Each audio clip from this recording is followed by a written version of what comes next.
ሁላችንም የሰው ልጆች በዚህ ምድር በምንኖርበት ጊዜ በዚች ምድር ካሉ ሰዎች ጋር ያለን ግንኙነት ገደብ አልባ ከመሆኑ የተነሳ እጅግ ብዙ ጊዜ ዋጋ እንከፍላለን። ማለትም ሰውን የምንቀርበው የውስጣችንና ትክክለኛ ማንነታችን እንዲያይና እንዲጋለጥ አድርገን የምንቀርባቸው ሰዎች እነሱ ብዙ ጊዜ ለህይወታችን አደጋና በጣም አስጊ ሰዎች ናቸው። ሰላም ውድ የዳዊት ቤት ተከታታዮች፣ ዛሬም እንደተለመደው ለመንፈሳዊ ህይወታችሁ እድገት ይጠቅማል ብለን ያሰብነውን ሐሳብ ይዘንላችሁ መጥተናል። ይህንን ቪዲዮ እስከመጨረሻ በመከታተል ከዚህ ቪዲዮ እንድትጠቀሙ ግብዣችን ነው። ለዚህ ቻናል አዲስ ከሆናችሁ ግን ይህንን ቻናል ሰብስክራይብ እያደረጋችሁ ቤተሰብ እንድትሆኑና በየጊዜው በሚለቀቀው መንፈሳዊ ቪዲዮዎች እንድትጠቀሙ እጋብዛችኋለሁ። ዛሬ ይዤላችሁ የመጣሁትን ሐሳብ ለሰው የማይነገሩ 7 የግል ሚስጥሮችና ለሰው ልታሳዩቸው የማይገባ 7 ነገሮች እነግራችኋለሁ። ከእናንተ የሚጠበቀው ሙሉውን ቪዲዮ እስከመጨረሻ በማየትና በህይወታችሁ ውስጥ እንቅፋት እንዳይገጥማችሁ በህይወታችሁ ውስጥ በምትራመዱበት ጊዜ ፈተና ውስጥ እንዳትገቡ ራሳችሁንና ህይወታችሁን መታደግ እንድትችሉ እጋብዛችኋለሁ። ማለትም ፈተና ከእግዚአብሔር ብቻ አይመጣም። ፈተና ከዲያብሎስ ብቻ አይመጣም። ፈተና አንዳንድ ጊዜ ከስንፍናችን ብዛት ካለማወቃችን ብዛት የተነሳ ፈተና ውስጥ ልንወድቅ እንችላለን፣ ልንጋለጥ እንችላለን። ስለዚህ አሁንም የምነግራችሁ 7 ነገሮች ለማንም አይነገሩ፣ ለማንም ማሳየት የሌለባችሁ ነገሮች ናቸው። የመጀመሪያው ህልማችሁ ለማንም አይነገርም። ህልም ማለት ብዙ ጊዜ እናንተ ነገ ጠዋት ልትሆኑት ያለውን ነገር እግዚአብሔር በሹክሹክታና በሚስጥር ለእናንተ የሚናገረው ነገር ነው። ይህ ደግሞ እግዚአብሔር ለእናንተ ለግላችሁ የሚነግራችሁ ሚስጥር አድርጋችሁ እንድትይዙትና ነገሩን ወደ መከናወን እስኪደርስ ድረስ ብዙ ጊዜ ሚስጥር አድርጋችሁ እንድትጠብቁት ስለተፈለገ ነው። በመጽሐፍ ቅዱስ ውስጥ በኦሪት ዘፍጥረት ላይ የምናገኘው ብላቴናው ዮሴፍ ህልሙ ለወንድሞቹ ከመናገሩ የተነሳ በወንድሞቹ ስደትና መከራ ገጠመው። አያችሁ፣ ያለምንም ጥፋት ያለምንም በደል ከህልሙ ታላቅነት የተነሳ ወንድሞቹ ቀኑበት፣ ጠላት ቀናበት፣ ወንድሞቹ ተስማሙበት፣ በላዩ ላይ አሴሩበት። የዛኔ እንደሞተ ሰው አድርገው ወደ ግብጽ ሸጡት።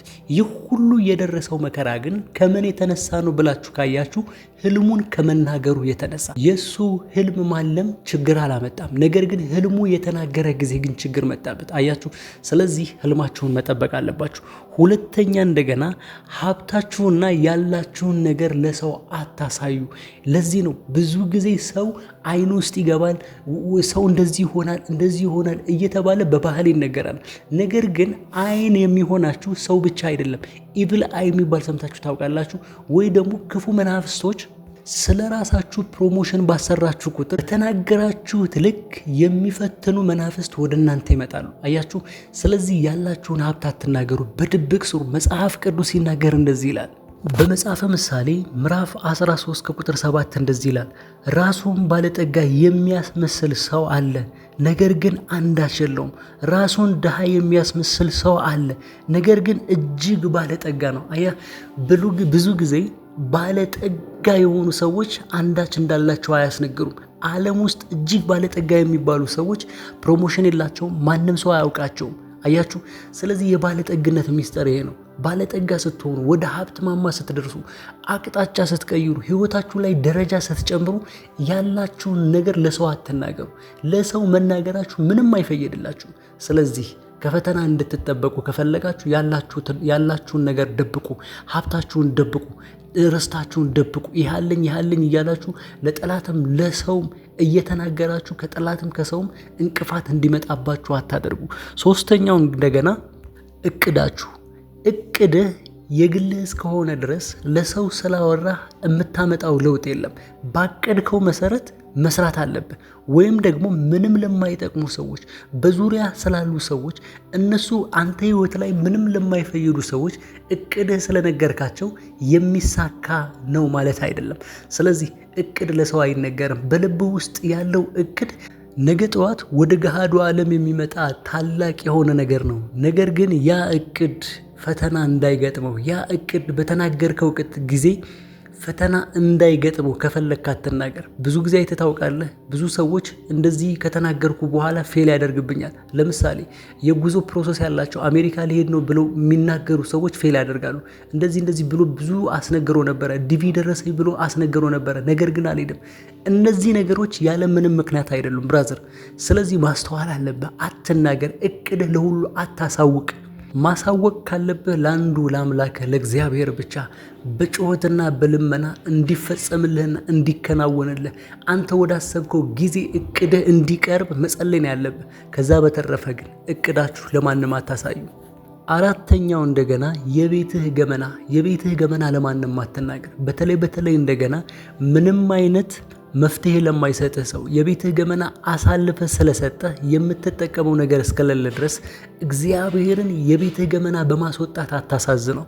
መጽሐፍ ቅዱስ ሲናገር እንደዚህ ይላል፣ በጥቂት ታምነሃልና በብዙ እሾምሃለሁ ይላል። አየህ፣ በጥቂት ማለት በቤትህ ውስጥ ያለውን ነገር፣ በቤትህ ያለው ድክመት ስለጠበቅና ስለሸፈንክ እግዚአብሔር ነገ ጠዋት በሀገር ሊሾምህ ይችላል፣ ወይ ደግሞ በትውልድ ሊሾምህ ይችላል። ስለዚህ በቤትህ ውስጥ ያለው ገመና ኃላፊነት የሚወስድለት አንተና ቤተሰባችሁ እስከሆነ ድረስ ለማንም እያማህና እየተቸህ ለማንም አትናገር። ስለዚህ የቤትህን ገመና አትናገር። የቤትህን ችግር ለማንም አትናገር። ደካማ ጎን የቤትህ አትናገር። ይህ በመናገርህ በማንም አትጠቀምም። ይልቁንም ይህ በመናገርህ ከሰዎች እንድታንሰና ከእንደዚህ አይነት ቤተሰብ የመጣ ታናሽ ሰው ተብለህ እንድትታሰብ ያደርግሃል። አምስተኛ ከፈጣሪ ጋር ያለህ ግንኙነት ለማንም አትናገር ማለት መጽሐፍ ቅዱስ ላይ የምታስታውስ ከሆነ እኔ በሳምንት እንደዚህ ያህል ጾማለሁ፣ እኔ እንደዚህ ምጽዋት አደርጋለሁ፣ ስለዚህ ብሎ በአደባባይ ቀና ብሎ የተናገረውን ሰው የምታስታውስ ከሆነ ያ ሰው አንዳች አልተቀበለም አለ እግዚአብሔር ልጅ ኢየሱስ ሲነግረን። ያ በልቡ ለሚሰማው ለእግዚአብሔር ግን ቀና ማለት እንኳን አቅቶት ወደ ሰማይ አንገቱን ደፍቶ ወደ እግዚአብሔር አቀርቅሮ እንደዚህ እግዚአብሔር ሆይ ይቅር በለኝ ያለ ሰው ግን ጸሎቱ ተመለሰችለት ይላል መጽሐፍ ቅዱስ። ስለዚህ እኔ እንደዚህ አደርጋለሁ፣ እኔ ጾም ጸሎት ላይ ነኝ፣ እኔ እንደዚህ ነኝ፣ እኔ እንደዚህ ምጽዋት ሰጣለሁ፣ እኔ እንደዚህ አደርጋለሁ፣ እኔ ስለታስገባለሁ፣ እንደዚህ እያልክ ብራዘር አትናገር ለማንም። ይሄን በመናገርህ ማንም የሚጠቅምህ የለም። ይሄን በመናገርህ ማንም በዚህ በመናገርህ የሚያከብርህ የለም። ቅዱስ ሲናገር እንደዚህ ይላል፣ በስውር ለሚያይ አምላክ በስውር ይላል። አየህ፣ በስውር ጸልይ፣ በስውር ጾም። በስውር ስትጾም እንደ ፌዘኞች ወይ ደግሞ እንደ አህዛቦች አትጾም። ፊትህን ታጠብ፣ አትገርጣ፣ ጥውልግልግ አትበል። በቃ በስውር ለሚያይ አምላክ በስውር ጾም ይላል። አየህ፣ እግዚአብሔርን አንተ ያላችሁ ሪሌሽን ፕራይቬሲ እንዲሆን ይፈልጋል እግዚአብሔር። ሾው አይፈልግም እግዚአብሔር። ይህ አምስተኛው ነው። ስድስተኛው እንደገና አቅምህን ለሰው አታሳይ። ልንገርህ ወንድሜ፣ አቅምህ ለሰው ባሳየህ ቁጥር፣ ጉልበት ለሰው ባሳየህ ቁጥር እንድትመዘንና እንድትለካ ያደርግሃል። በዚህ መንገድ እንደገና እግዚአብሔር እንዳይከብር ታደርገዋለህ። የምታስታውስ ከሆነ ንጉሥ ዳዊት ሰራዊቱን በቆጠረ ጊዜ ሰራዊቴ ብዛት ለኩልኝ ብሎ አዋጅ ባስነገረ ጊዜ እግዚአብሔር አዘነበት። አያችሁ፣ ይህ ማለት እግዚአብሔር ያለህን ጉልበት ሰው እንዲያውቀውና ወይ ደግሞ ባለህ ጉልበት እንድትመካ አይፈልግም። ስለዚህ ጉልበትህን አታሳይ ለሰው። እግዚአብሔር የዛኔ በዳዊት ላይ ቁጣው ነደደ ይላል። ቁጣውም ራሱ እንዲመርጥና በመረጠው ቁጣ ዳዊት እንዲቀጣ አደረገው። ስለዚህ ወንድሜ፣ ስለዚህ እህቶቼ አቅማችሁን ለሰው አታሳዩ፣ ጉልበታችሁን አታሳዩ። በጉልበት ለመለካካት አትሞክሩ። በሰዎች ተመዝናችሁ ልኬታችሁ ሰው እንዲያውቅላችሁ አትፈልጉ። ይህን ያህል ነው አቅሟ፣ ይህን ያህል ነው አቅሙ እንድትባሉ አትፍቀዱ። ሰባተኛው እንደገና ደካማ ጎናችሁ ማንም እንዳይላችሁ አትፍቀዱ። ሰው ምንም ያህል ወዳጃችሁ ቢሆን፣ ምንም ያህል ለእናንተ ክብር ያለው ቢሆን መጽሐፍ ቅዱስ ላይ ሲናገር እንደዚህ ይላል፣ እንጀራዬን የበላ ተረከዙን አነሳ ይላል። ይህ ይሁዳ ስለ ክርስቶስ ኢየሱስ ስላደረገው ነገር የተጻፈ ጽሑፍ ነው። በዚች ምድር ላይ ክርስቶስ ኢየሱስ በሆነበት ጊዜ ላይ ክርስቶስ ኢየሱስን ያህል ደግ ሰው ሊኖር አይችልም። ነገር ግን ክርስቶስ ላይ ሰው ከከፋ፣ ክርስቶስ ላይ ሰው እጁን ካነሳ፣ እናንተ ላይ የቱንም ያህል መልካም ብትሆኑ፣ የቱንም ያህል አጉራሽና አልባሽ ብትሆኑ፣ የቱንም ያህል ሩህሩህና አዛኝ ብትሆኑ፣ ሰው እናንተ ላይ ፍጹም ሊሆን እንደማይችል ልትረዱና በብስለት ልታውቁ ይገባል። ሲጀመር መጽሐፍ ቅዱስም እንደዚህ ይላል፣ ደካማው ይላል በጌታ ብርቱ ነኝ ይበል ይላል። አያችሁ፣ እናንተ ብርቱ እንደሆናችሁ እንዲሰማችሁ ማድረግ አለባችሁ። ድካማችሁ እንደገና ሰው እንዳያውቅባችሁ መሸፈን አለባችሁ። ስለዚህ እግዚአብሔር ድካማችሁ ለሰው እንድታሳዩ አይፈልግም። እግዚአብሔር አቅማችሁ ለሰው እንድታሳዩ አይፈልግም። ከፈጣሪ ጋር ያላችሁ ኮሚኒኬሽን፣ ከፈጣሪ ጋር ያላችሁን ሪሌሽን ማንም እንዲያውቅባችሁ አይፈልግም። የቤታችሁን ገመና፣ የቤታችሁን ችግር፣ የቤታችሁን ጉዳይ ለሰው እያዝረከረካችሁ ኃላፊነት የጎደለው ሰው እንድትሆኑ አይፈልግም። እቅዳችሁ ሰው እንዲያውቅ አይፈልግም። ሀብታችሁና ያላችሁን ነገር ለሰው እየተናገራችሁ በሰውና ወይ ደግሞ በመናፍስት ፈተና እንዲገጥማችሁ አይፈልግም እግዚአብሔር። ህልማችሁም እንድትጠብቁ ይፈልጋል እግዚአብሔር። እነዚህ ነገሮች ለሰው አይነገርም። እነዚህ ነገሮች የምትጠብቁ ከሆነ በራሳችሁ ምክንያት ሊመጣ ያለውን ፈተና ከማምጣት ትጠበቃላችሁ። እግዚአብሔር ሁል ጊዜ ከነገረን አንድ ጸሎት ይሄ ነው፣ ወደ ፈተና አታግባኝ። ማንም ወደ ፈተና እንዲገባ የማይፈልግ ካለ እነዚህ 7 ነገሮች ፕራይቬሲ ማድረግ አለበት፣ ሚስጥር ማድረግ አለበት፣ ለሰው መናገር የለበትም። የዛሬው ሐሳብ ይህ ነበረ። እስከ መጨረሻው ስለተከታተላችሁ አመሰግናለሁ። ይህ ቪዲዮ ከጠቀማችሁ ላይክ፣ ሼር ማድረግ እንዳትረሱ። ለዚህ ቻናል አዲስ ከሆናችሁ ግን ይህንን ቻናል ሰብስክራይብ እያደረጋችሁ ቤተሰብ እንድትሆኑ ግብዣይ ነው። በሚቀጥለው ቪዲዮ እስክንገናኝ ድረስ የእግዚአብሔር ሰላም ከእናንተ ጋር ይሁን።